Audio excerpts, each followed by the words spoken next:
Hi. I'd like this week and next to look at the two occasions recorded in the Gospels when the disciples were caught in a storm in a boat, and draw one simple lesson from each that we can apply in this time of pandemic. The passage I want to look at this week is found in Mark chapter 4, if you want to read it afterwards, where it says that come evening, Jesus suggested they cross the sea in a boat, and this had been a routine crossing for certainly the fishermen amongst the disciples, and it must have been probably a nice relaxing scene, so relaxing that Jesus falls asleep. But it says a squall came. Now a squall is a very sudden storm, one that would have been hard to predict, so they didn't foresee this. So when they're part way across, they get hit by the storm. And I imagine initially the fishermen amongst them would have been still reasonably calm, but when the storm got so bad, it got worse than anything they'd ever witnessed themselves. Then the fear becomes widespread and all petrified, and they wake up Jesus and say, "Don't you care that we're going to drown?" Fear can make us lose perspective. They'd lost sight of Jesus' love and concern for them, and lost faith in his power.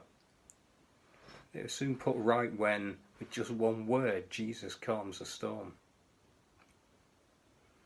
This pandemic has been like a squall. It has come so suddenly, and it's become so powerful, and so widespread that even people who are used to dealing with big issues are getting real cause for concern, and there's much fear about it in many people, and it's understandable, particularly if you're working on the front line in the NHS, or you may have lost your job.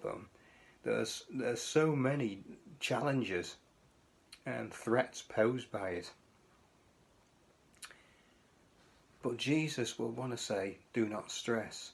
I was out cycling the other day, and it was a beautiful spring morning. There was like blossom on the trees and the birds were singing. And it struck me as I was listening to the bird song that nature is unaffected by this pandemic. It's huge to mankind. It's crippled every nation's society and economy. But to the birds and all the animals and the trees, they're just carrying on as normal. It's not on the Earth's radar. And if the Earth's not affected, how much less affected are the planets, the solar system, the galaxy, the whole universe? And yet, it says in Colossians that Jesus spoke the whole universe into being. All things in heaven and earth were made through him. Hence, stopping a storm was very easy.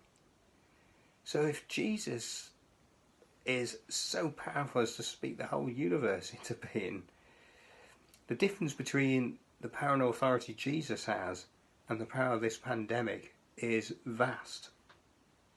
And the other thing I was reminded of, listen to this bird song, is what Jesus said in Matthew 6:26, when he said, "Consider the birds of the air.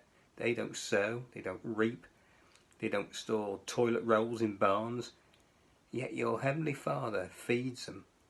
How much more valuable are you than they? And which one of you can add a single hour to your life by worrying?" Worry is counterproductive, and as we see from the disciples, it can make us lose sight of the sheer power that Jesus has and the depth of his love for you and care for you. So, Jesus would say, do not stress. Remember who is in the boat with you.